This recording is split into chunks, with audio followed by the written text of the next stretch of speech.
Baik, terima kasih Anda masih bersama saya dalam acara Talkshow Sudut Pandang, sebuah perbincangan yang membahas peristiwa dari perspektif yang seharusnya.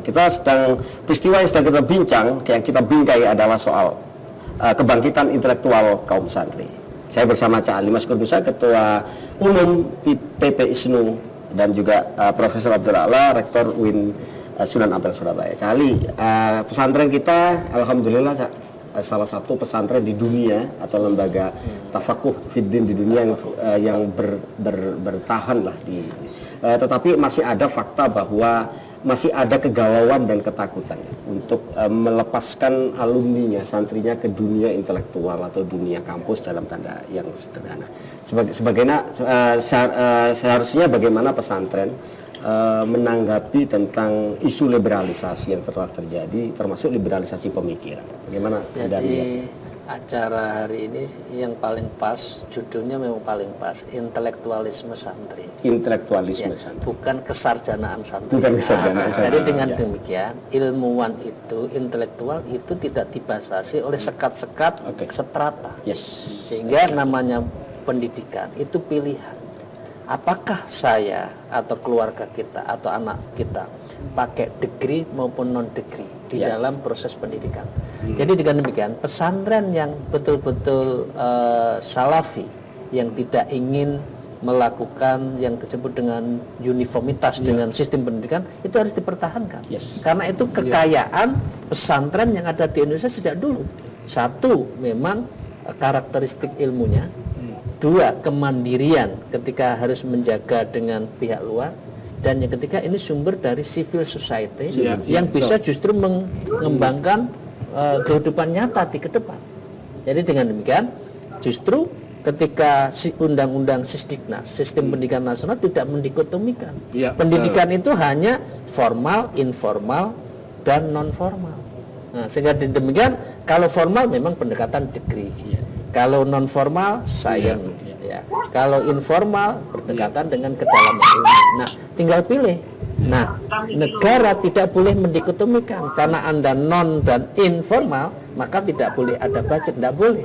Kayaknya ini visi misi nih kayaknya. Oh, karena di mana saja. Nah, ini cocok sekali di kampus pesantren kalau ada pimpinannya ke depan kayak gini. Namanya ini adalah education for all. Education for all. Jadi pendidikan itu untuk seluruhnya. Dan yang kedua, health for all, kesehatan untuk seluruhnya. Karena itu mengapa Undang-Undang Dasar menyebutkan bahwa 20% anggaran itu untuk mengcover yang formal, yang informal dan non formal secara merata. Secara merata adil lah. Adil itu kan ukurannya berbeda. Kalau merata kan rata. Ini yang adil. Nah, dengan demikian, kalau saya ingin tetap diniyah salafi, bahasanya sangat teliti. Jadi dikoreksi kata rata itu. Ini sudah bahasanya. Sekarang sudah satu lagi.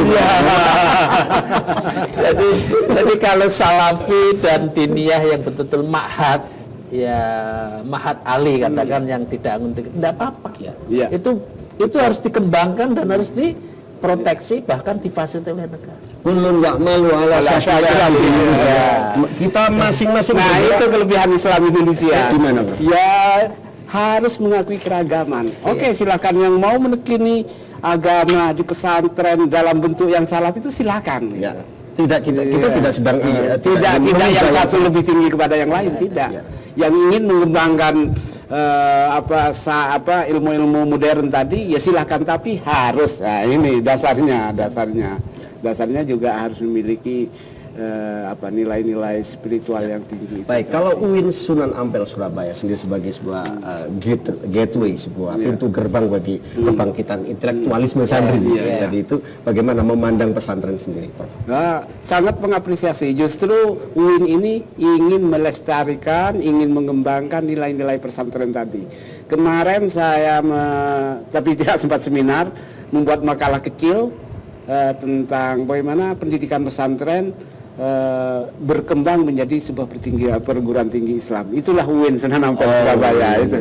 Ya, jadi dengan nilai-nilai kemandirian, nilai-nilai kesederhanaan, tapi juga berorientasi ke masa depan, itu yang ingin kita kembangkan di UIN Sunan Ampel Surabaya. Ada kekhawatiran dan ini karena kita setiap hari bersama bergaul dengan orang pesantren tentang liberalisasi pemikiran.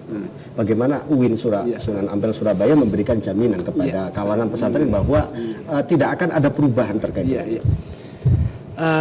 Orang pesantren di dalam kondisi manapun, hidup dimanapun, pasti tidak akan pernah tercerabut dari akarnya. Memang ada stigmatisasi terhadap pesantren karena banyak kalangan intelektual dari pesantren yang punya pikiran yang agak melampaui zamannya. Padahal sebenarnya berorientasinya bagaimana manusia ini, masyarakat Indonesia itu jangan sampai menjadi budak-budak tapi menjadi tuan-tuan. Mereka berpikir kadang-kadang melebihi zamannya seperti Gus Dur. Itu dianggap liberal. Padahal orientasinya nilai-nilainya adalah nilai-nilai Islam.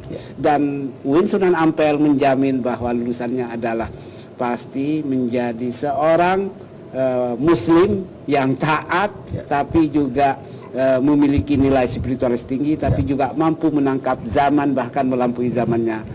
Dan menjadi sekjen PWNU Jawa Timur. Nah itu ya, jadi walaupun di mana saja tetap itu nilai kesantriannya harus tetap dikedepankan, tawadu, rendah hati, tapi juga tidak bisa beradaptasi dengan dimanapun itu salah satu karakteristik. Jadi ilmu gimana ya? Anda menjelaskan. Tipologi ilmuwan Sunni itu kan memadukan satu sisi Qadariyah, sisi lain Jabariyah.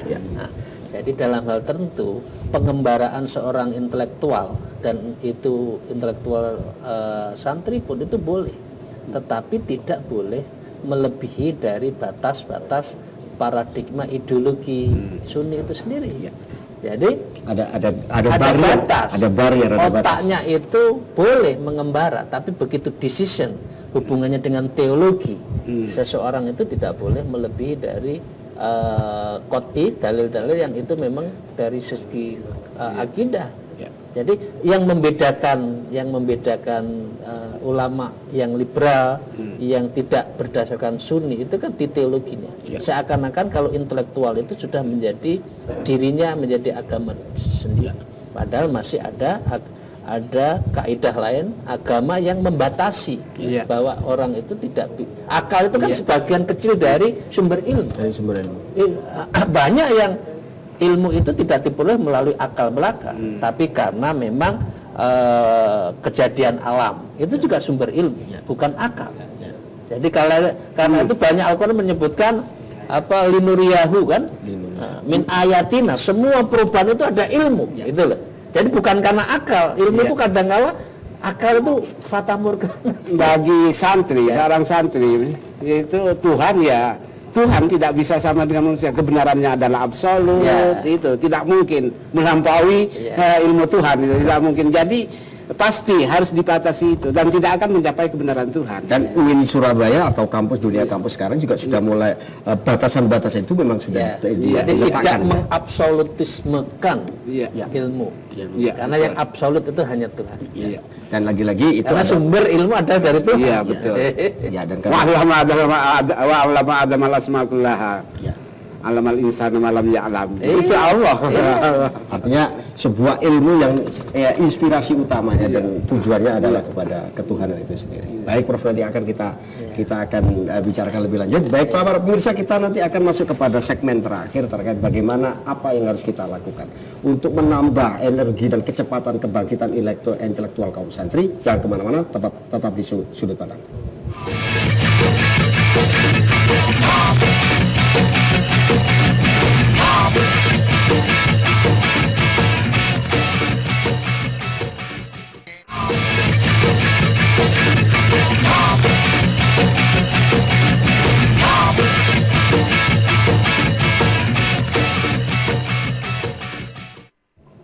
Baik, terima kasih Anda masih bersama saya dalam acara Talkshow Sudut Pandang, sebuah perbincangan yang membahas peristiwa dari perspektif yang seharusnya. Kita sedang membincang kebangkitan intelektual kaum santri dan hari ini sedang terjadi. Saya bersama Pak Cak Ali Maskur Musa, Ketua Umum Ikatan Sarjana Nahdlatul Ulama ISNU, dan Profesor Abdullah A'la, Rektor UIN Sunan Ampel Surabaya. Saya panggil Cak Ali karena senior saya. Orang lain boleh iri kalau panggil Pak Ali, apalagi di BPK ya. Baik, Cak. Lebih semana. Lebih semana. Itulah NU. Arifan lokal.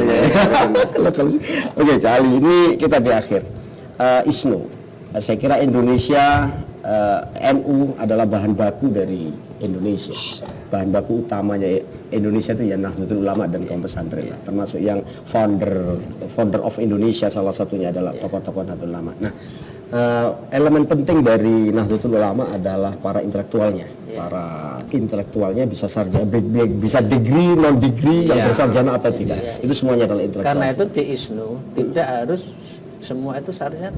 Orang yang mempunyai ilmu pengetahuan kekhususan, cendekiawan, dia intelektual, juga bisa menjadi anggota bukan ISNU. ilmuwan. Jadi pendekatannya bukan degree, ya, bukan gelar. Nah, ini perlu dipahami oleh pengurus ISNU cabang di seluruh Jawa Timur ya. Jangan sampai kemudian. Iya. Jadi gini, Mas Hakim dan Prof. Abu Ala ya. Kalau mau melihat siapa sih sebetulnya Indonesia, itu sebetulnya adalah Nahdlatul Ulama.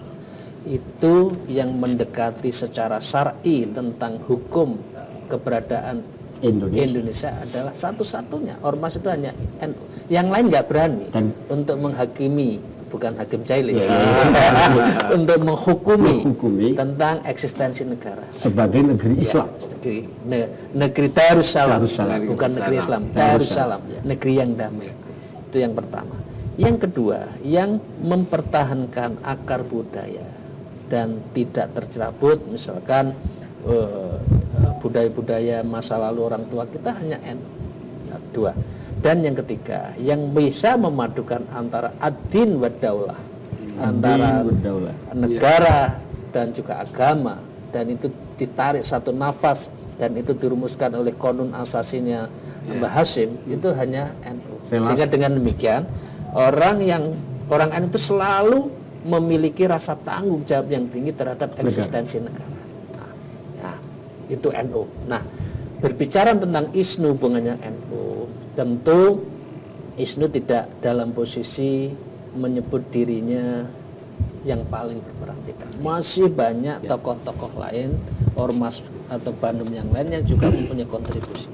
Tetapi karena memang NU ini harus beradaptasi dengan perubahan dan percepatan, dan itu butuh skill, butuh intelektual, saya rasa insya Allah NU membutuhkan pada ISNU. Sehingga ada guyonannya Pak Nuh, Profesor Nuh mengatakan, what is ISNU? ISNU adalah Is Nahdlatul Ulama. Jadi NU ke depan itu sangat disupport oleh ISNU itu sendiri. Jadi ISNU is NU. Ya, ISNU is Nahdlatul Ulama. Nahdlatul Ulama. Mahua rara gitu kan? Ya, ISNU adalah is Nahdlatul. Kayak yang no smoking itu NU smoking. Kalau ini is Nahdlatul Ulama. Nah, karena itu tugas kami di ISNU itu ya, satu, mendorong kerjasama dengan perguruan tinggi agar mengembangkan ilmu pengetahuan yang based on-nya itu adalah paham yang sunnah wal jamaah. Satu. Kemudian yang kedua, di lingkungan NU sendiri harus mempunyai produktivitas yang tinggi di ilmu pengetahuan. Nah, khusus tentang kami memimpikan, menghadirkan buku-buku karya ulama Nusara yang salafi itu kita hadirkan kembali, kita cover baru dengan sebuah packaging yang bagus, sehingga anak-anak muda lulus belum nyantri membacanya Jampes, Kiai Nawawi Bantani, Syekh Yasin Padang, literatur ya, itu dihadirkan. Nah, daripada dia buku-buku yang sekarang Wahabi tidak mempunyai paradigma agama yang besar. Nah, tugas itu salah satunya adalah menghadirkan karya klasik ulama dalam kehidupan manusia. Itulah mukhafadatunya di situ. Qadim Soleh. Nah, dalam konteks sebagai rektor, kalau kan katakanlah NU ya, kalau bicara tentang santri, kita Muslim Indonesia adalah Muslim sana. Selama ini kita melihat segmen santri dibandingkan dengan masyarakat lain sebenarnya kan masih kecil. Kita ingin berperan di sana. Bagaimana UIN Surabaya masuk sebagai salah satu jaringan untuk mengangkat mereka menjadi kelompok intelektual organik tadi, intelektual yang tidak berbatas dengan masyarakat, intelektual yang memiliki keprihatinan menyantuni kehidupan intelektual organik ya. Iya, bukan hanya pupuk organik Pak ya. Tak ada jalur khusus dengan pesantren kayak nanti UIN saya kira tentu harus ada afirmasi action dari UIN Surabaya untuk mengangkat mereka, terutama dari pesantren-pesantren yang selama ini memiliki akses yang sangat sulit untuk masuk ke perguruan tinggi ternama. Padahal mereka memiliki modal kecerdasan yang sangat tinggi. Saya berharap UIN jangan menjadi intelektual mekanik. Mekanik itu kayak robot, dia dan di luar dari aspek humanis. Nah, ini. Jadi lawan dari organik dan mekanik.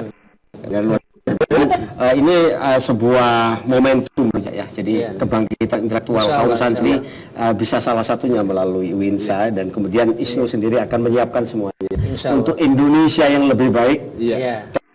Mungkin kalimat terakhir yang Anda ingin katakan. Indonesia sangat membutuhkan anak Nahdlatul Ulama ya. Karena apapun kalau Islam Indonesia yang ini menjadi tertata rapi ya kan, kemudian organisasinya juga bagus, maka bagian dari pluralisme di Indonesia. Jadi pluralisme itu akan menjadi kalau ada yang mayorite, tapi mayorite yang menaungi, majorite yang menang. Jadi masyarakat Indonesia sangat membutuhkan, bahkan menunggu kehadiran NU untuk tetap hadir di negeri yang kita cintai. Menunggu pemimpin Indonesia dari kalau saya lokal, agak kalau saya kita melalui sampel kita ingin mensinergikan antara Islam dan Indonesia ini. Bagaimana dari Islam Indonesia mengembangkan peradaban. Karena itu Indonesia sangat butuh perguruan tinggi universitas seperti UIN Surabaya. Kita akan dukung, sekali lagi ucapkan selamat kepada UIN dan Cak Ali. Terima kasih kadernya Prof. Dan para pemirsa, ketika dunia membutuhkan kehadiran Islam Indonesia untuk lebih berperan di seluruh dunia, maka ayolah kita siapkan semuanya. Dan untuk menyiapkan Islam Indonesia, Islam moderat, Islam roh alamin, kembalinya kepada kita semua, ulama, kepada pesantren. Oleh itu kita tata untuk Indonesia yang lebih baik dan damai atas rahmat Allah Subhanahu wa Ta'ala. Jangan kemana-mana, kita akan masuk dalam acara Talkshow Sudut Pandang yang akan datang. Wallahu muwaffiq ila aqwamit thoriq. Wassalamualaikum warahmatullahi wabarakatuh. Waalaikumsalam warahmatullahi wabarakatuh. Terima kasih Cak Gadi. Terima kasih.